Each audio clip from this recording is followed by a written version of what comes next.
డబ్బు, అనారోగ్యం, ఉద్యోగం, వ్యాపారం అప్పులతో బాధపడుతున్నారా? మీకోసమే మేనిఫెస్టింగ్ మిరాకిల్స్ ప్రోగ్రామ్. అమ్మా స్వాతి, నమస్తే అమ్మా. సార్ నమస్కారం అండి. నమస్తే అమ్మా. నమస్తే అమ్మా. చెప్పు తల్లి, మీ సమస్య ఏంటో చెప్పండి అమ్మా. నాకు పెళ్ళి 5 సంవత్సరాలు అవుతుంది సార్. మా బాబుకి వచ్చేసి 2 years అండి. అసలు ఎంత అంటే ఇంట్లో అంత సమస్య తట్టుకోలేకపోతున్నాను సార్. నేను అసలు ఇక్కడ సమస్యల్ని ఒకదాన్ని మించి ఒకటి, ఏది చేసినా తప్పు, ఏది మాట్లాడినా తప్పు. ఏదో పెళ్లి చేసుకొని ఇంట్లోకి తీసుకొచ్చారా అంటే తీసుకొచ్చారు, అంతవరకే. పెళ్ళి 2 నెలలు మాత్రం చాలా బాగా చూసుకున్నారు సార్.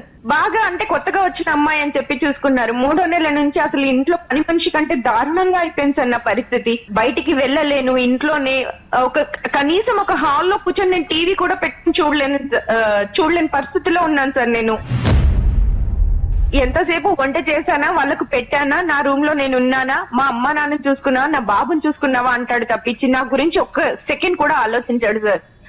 కనీసం ఇన్ని రోజులు అవుతుంది, పెళ్ళి 5 సంవత్సరాలు అవుతుంది, ఏ ఒక్క రోజు నన్ను తిన్నావా అని కూడా అడగడు సార్. అత్తయ్య కానీ, మామయ్య కానీ, మా ఆయన కానీ అసలు ఏ ఒక్క రోజు కూడా నన్ను ఏంటి, ఎందుకు ఇలా ఉంటున్నావని కూడా అడగరు. ఎంతసేపు వాళ్ళకు చేసి పెడుతున్నానా, నాకు ఈ టిఫినా ఆ టిఫినా అంటారు తప్పించి నాకంటూ ఒక మనసు ఉందని, దానికంటూ ఒక రెస్పెక్ట్ ఉందని ఆలోచించారు సార్. స్వాతి, ఒక్క నిమిషం అండి. ఈ విషయం మీరు ఎప్పుడైనా అంటే మీరు నాతో ఫ్రీగా ఉండట్లేదు, నేను ఇబ్బంది పడుతున్నాను అనే విషయాన్ని ఎప్పుడైనా ఎక్స్ప్రెస్ చేశారా? మేడం అసలు నాతోనే మాట్లాడారు మేడం. కనీసం నేను భోజనం పెట్టేటప్పుడు నువ్వు భోజనం చేసావా అని కూడా నాతో అడగడు మేడం. నాతో మాట్లాడు. ఇంకా నేను ఏం చెప్తాను మేడం అతనికి? బాధపడకండి స్వాతి, బాధపడకండి. మీరేం చదువుకున్నారు స్వాతి? మేడం నేను ఎంకామ్ కంప్లీట్ చేశాను మేడం. నాకంటే ఒక సెల్ఫ్ రెస్పెక్ట్ లేదా మేడం? అమ్మ కాదు స్వాతి, అమ్మ ఐఎమ్ సారీ అమ్మా. ఇప్పుడు నీ వయసు ఎంత అమ్మా స్వాతి? నా వయసు ఇప్పుడు 32 సంవత్సరాలు సార్. 32. ఓకే. నీ పాప వయసు ఎంతమ్మా? బాబు అండి. బాబు, సారీ. బాబుకి వచ్చి 2 సంవత్సరాలు సార్.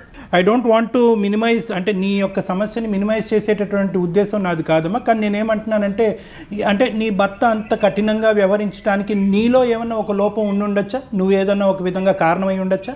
లేదు సార్, నేను ఏ తప్పు చేయలేదు సార్. కాకపోతే తన ఉద్దేశం ఏంటి అంటే ఎంతసేపు భార్య అంటే బానిస అన్నట్టు ఊహించుకుంటాడు సార్. ఇంట్లోనే ఉండాలి, బయటికి వెళ్ళొద్దు, 4 గోడల మధ్యలోనే ఉండాలి అని తను ఆలోచిస్తాడు సార్. హింస పెట్టేటటువంటి దగ్గర చేయి చేసుకోవటం కానీ, మాటలు అంటం కానీ ఏమైనా ఉందమ్మా?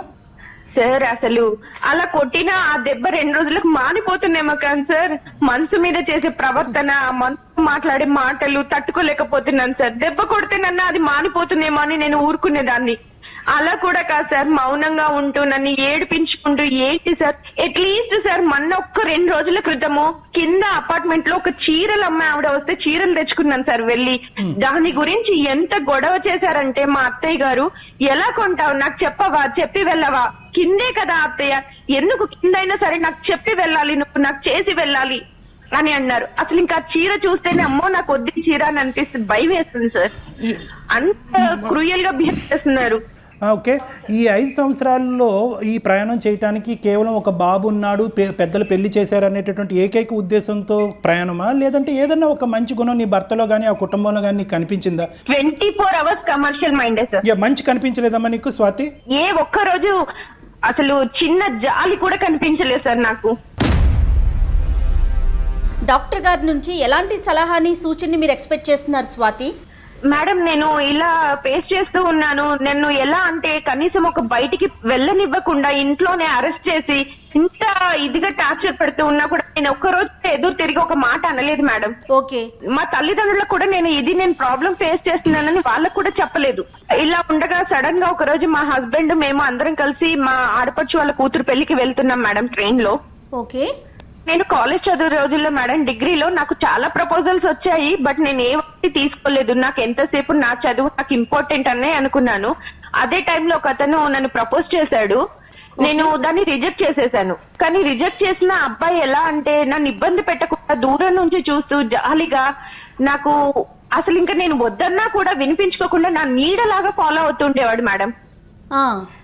కానీ నన్ను ఏ ఒక్క రోజు ఒక మాట అనలేదు, నా దగ్గరికి రావడానికి ప్రయత్నించలేదు నేను రిజెక్ట్ చేసిన తర్వాత. ఇలా సడన్ నాకు పెళ్లి అయిపోయింది, మా పేరెంట్స్ పెళ్లి అని అన్నారు. అబ్బాయి నచ్చిందా అంటే నేను మనసులో ఒక్కసారి అనుకున్నాను, ఆ అబ్బాయిని చేసుకుంటే బాగుండేది, ఇతను ఎవరో తెలియకుండా ముక్కు ముఖం, కానీ ఆ అబ్బాయి మళ్ళీ నాకు ఇంకేం చెప్పలేదు కదా అని ఇప్పుడు మా అమ్మ వాళ్ళు చూసిన అబ్బాయినే నేను పెళ్లి చేసుకున్నాను మేడం. ఇలా ఉంటే సడన్ గా మా హస్బెండ్ తో పాటు నేను ఒక రోజు ట్రైన్ లో ఊరెళ్తూ ఉంటే అందరూ ఫోన్ చేశారు, పడుకున్నాము. నేను హ్యాండ్ వాష్ చేసుకోవడానికి వెళ్ళాను మేడం. సడన్ గా అబ్బాయి కనిపించాడు, నన్ను ప్రపోజ్ చేసిన అబ్బాయి నాకు కనిపించాడు. అసలు కనిపించగానే కాసేపు అలానే ఉండిపోయాను మేడం. నేను ఇంకా షాక్ లో ఉండిపోయాను, నాకేం మాటలు రావట్లేదు. ఓకే, ఎలా ఉన్నావు అని నన్ను అడిగితే అని ఏదో తల ఊపుతూ సమాధానం చెప్పాడు, అంతే తప్పించి ఇంకేమీ లేదు. ఎంతకాలం క్రితం అమ్మా ఇది స్వాతి? రీసెంట్ ఒక 2 months అవుతుంది sir. Right. 2 months back. Right. నాకు పెళ్ళయింది, ఒక బాబు అని అంటే తెలుసు అని అన్నాడు. మరి మీ వైఫ్ ఏది అని నేను అడిగాను. లేదు నేను పెళ్లి చేసుకోలేదు, నువ్వే నా జీవితం అని అనుకున్నాను, ఇంకా నీ స్థానంలో నేను ఇంకెవరిని ఊహించుకోలేను, నాకు నువ్వు తప్పించి ఇంకెవ్వరు వద్దు అని చెప్పి నేను ఇట్లానే ఉండిపోయాను అని అన్నాడు. అసలు ఇంకా నాకేం మాట్లాడాలో కూడా అర్థం కాలే మేడం తన మాట అన్నప్పుడు. అసలు ఏంటి, ఒక అబ్బాయి నా కోసం ఇన్ని సంవత్సరాలు ఎదురు చూస్తూ ఉన్నాడా, నేను ఇంత బాధ పెట్టానా ఏంటి, నా వల్ల ఒకరు ఇంత బాధపడుతున్నారా, నేను పెళ్లి చేసుకున్నాను, నాకు బాబు, నేను సంతోషంగా ఉన్నాను కదా, నువ్వు చేసుకోలేదా అని అన్నాను. లేదు నేను చేసుకోలేదు, నేను ఇలానే ఉంటాను అని అన్నాడు. నేను నా మనసు లేదు మేడం, ఇంకా క్షణం నేను ఎంత అంటే అంత నరకం అనుభవిస్తున్నాను మేడం. ఊరుకోండి బాధపడకపోతున్నాను మేడం. అసలు ఇంట్లో పరిస్థితి ఇలా ఉంది, తను అలా కనిపించగానే నా మనసు ఒక్క క్షణము అరే నేను ఇతన్ని చేసుకుంటే సంతోషంగా ఉండేదాన్నేమో అనిపించింది. బాగా చూసుకో, దూరం నుంచి అయినా సరే ఎంత కేరింగ్ అంటే మేడం, నాకు ఫీవర్ వచ్చిందంటే ఎవరి చేతనో మెడిసిన్ పంపించేవాడు, అంత బాగా చూసుకున్నాడు మేడం నన్ను.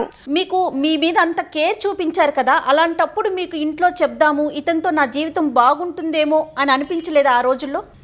ఆ రోజుల్లో ఎంతసేపు నాకు చదువుకోవడము, మా నాన్న అమ్మ ఎలా చెప్తే నేను అలా వినేదాన్ని మేడం. వాళ్ళకి ఏది మంచి అనిపిస్తే అలా చేస్తారు, ఈ లవ్వులు ఇవన్నీ కరెక్ట్ కాదు అని అనిపించేది.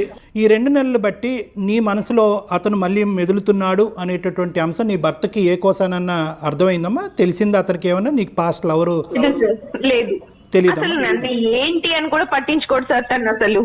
అంటే మనము ఈ సమస్యకు ఒక సొల్యూషన్ చెప్పే ముందు ఈ విషయం తెలిసే, అంటే ఇప్పుడు ఆల్రెడీ ఈ విధంగా ప్రవర్తించేటటువంటి ఈ భర్త ఈ విషయం తెలిస్తే కనుక ఇంకే విధంగా నిన్ను అంగీకరించడు అనే అంశం గురించి కూడా మనం మాట్లాడుకోవాలి. కాబట్టి ఈ అబ్బాయి నిన్ను ఇంతకుముందు ప్రేమించాడని కానీ ఈ అంశాలు ఏవి కూడా తెలీదు మీ భర్త గారికి. సార్ నేను అసలు అతను ప్రేమించకపోయినా నేను అసలు ఈయనతోని ఉండలేను సార్. నా బాబుని తీసుకుని బయటికి వెళ్ళిపోయి నా కాలంతో నేను బతకాలనుకుంటున్నాను సార్.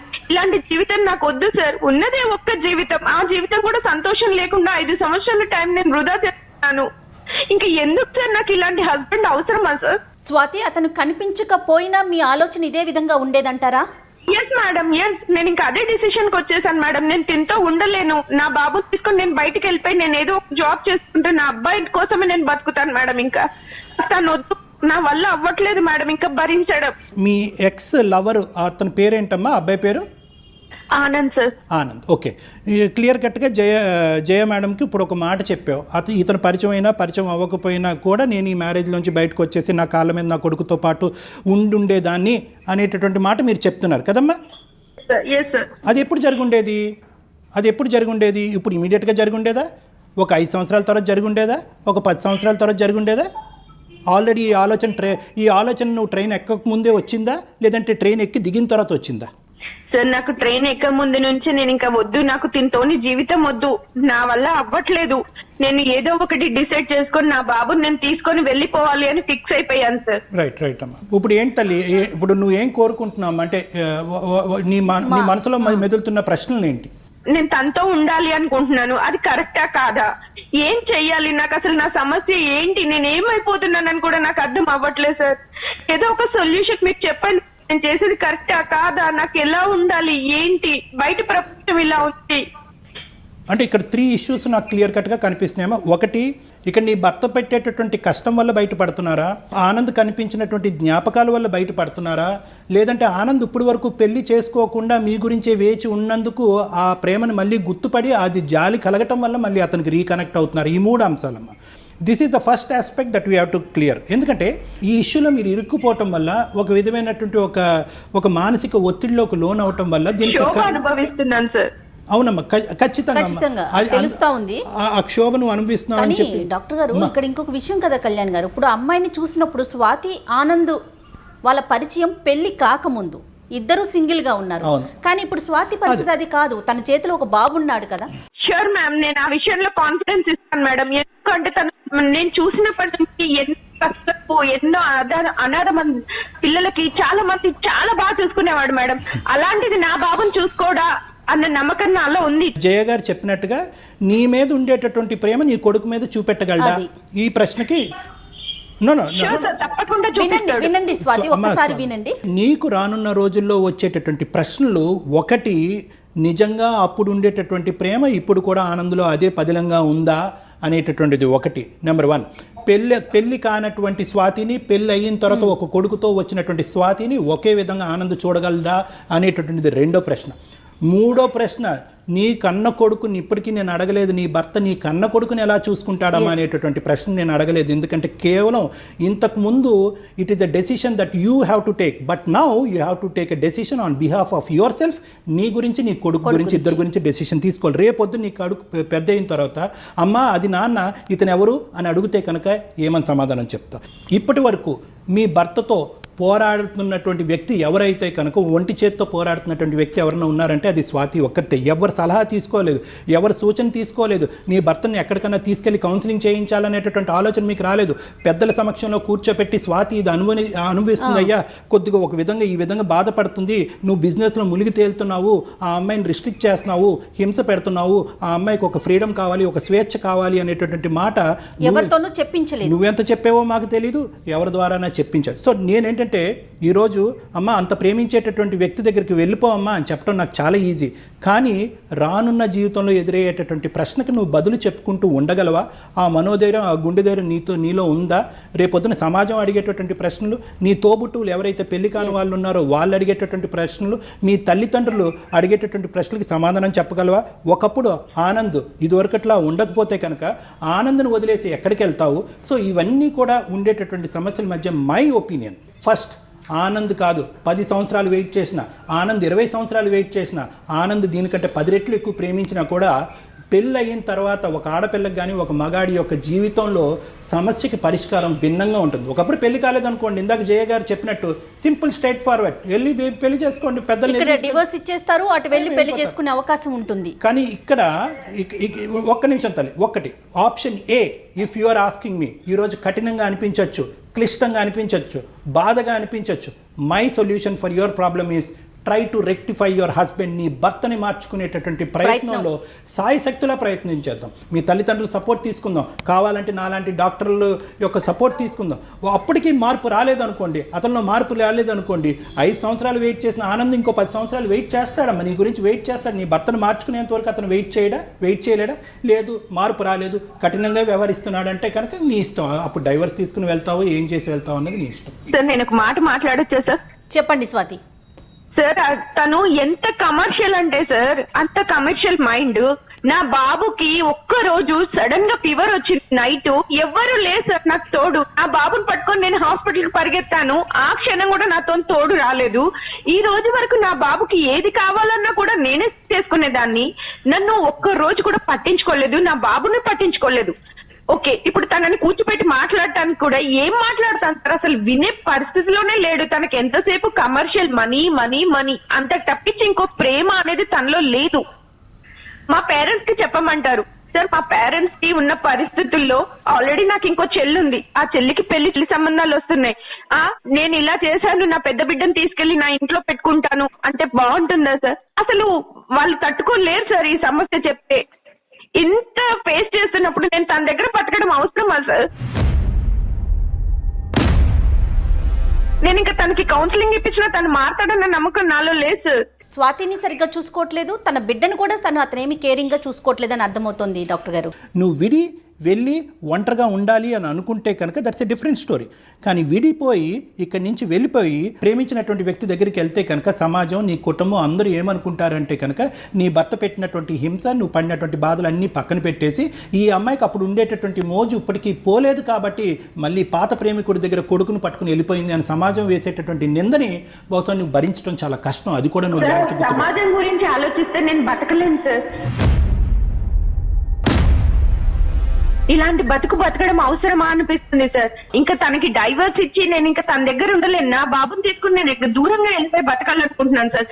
అది ఆనందం అని నేను అనుకోవట్లేదు, నేను దూరంగా ఉండాలి అనుకున్నాను అంతే. నాకు ఆనంద్ ఇలా కనిపించడంతో నాకు సరే నా గురించి ఇంత వెయిట్ చేస్తున్నాడు, నన్ను బాగా చూసుకుంటాడు అన్న నమ్మకం నాకు ఉంది సార్. ఈ రోజు వరకు తను పెళ్లి చేసుకోకుండా ఉన్నాడు అంటే నా కోసమే కదా సార్. స్వాతి, నేను చెప్పే జాగ్రత్తగా ఆలోచించామ్మా. ఈ వేదికకి మీ భర్త ఎక్కువ, నీ పెళ్లి ఎక్కువ, నువ్వు తక్కువ అనేది ఏమీ కాదు.